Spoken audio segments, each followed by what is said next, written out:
म्हणजे न्यूजरूम मधला गोंधळ तो वेगळाच असतो, पण हा गोंधळ होत असताना आणखीन एक छान गोंधळ जो आहे तो 14 नोव्हेंबरला आपल्याला सिनेमागृहात बघायला मिळणार आहे, मोठ्या पडद्यावरती बघायला मिळणार आहे. आणि आज गोंधळाच्या निमित्ताने आमच्या न्यूजरूम मधल्या गोंधळाचे साक्षीदार होण्याकरता हे सगळे गोंधळी आलेले आहेत. म्हणजे किशोर माझ्या बरोबर आहे, त्याचबरोबर संतोष माझ्या बरोबर आहे आणि अर्थात कैलास आपल्या सोबत आहे. काय हा न्यूजरूम मधला गोंधळ कसा वाटला किशोर तुला? न्यूजरूम मधला गोंधळ माझ्या ओळखीचे इथे बरेच ओळखीचे गोंधळी आहेत आणि हो आणि खूप म्हणजे आज सकाळपासून अशा प्रकारच्या गोंधळातल्या मधून पास होत इथपर्यंत आलेलो.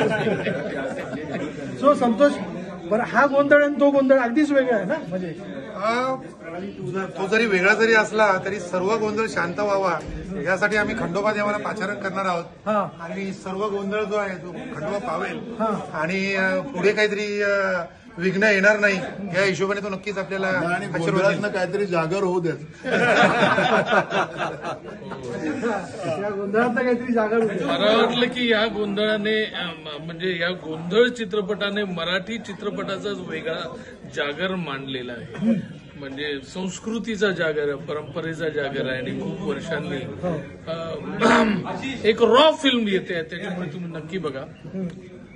गोंधळ तर आपल्या आयुष्यात चाललेलाच असतो, पण त्याही गोंधळामधून आपण कथा सांगत असतो, जगत असतो आणि लंगर तोडत असतो पहाटे. तर गोंधळाचा लंगर 14 तारखेला आपल्याला मोडण्यासाठी एकत्र यायलाच पाहिजे. बरोबर, इथे प्रथा परंपरेचा गोंधळ जो आहे, पण आपण जे बदलले, ज्या घडामोडी घडताय त्या बदललेल्या सगळ्या व्यवस्थेचा गोंधळ दाखवत असतो.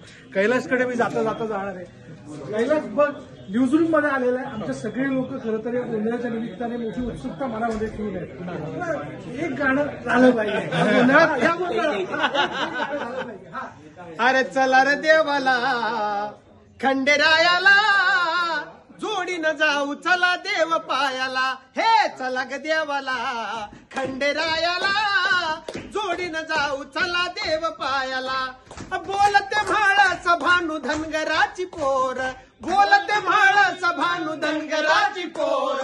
धनगराची पोर इन बाटवल घर, धनगराची पोर इन बाटवल घर. हे चला ग देवाला खंडेरायाला जोडीनं जाऊ, चला देव पायाला. हे चला ग देवाला खंडेरायाला जोडीनं जाऊ, चला देव पायाला.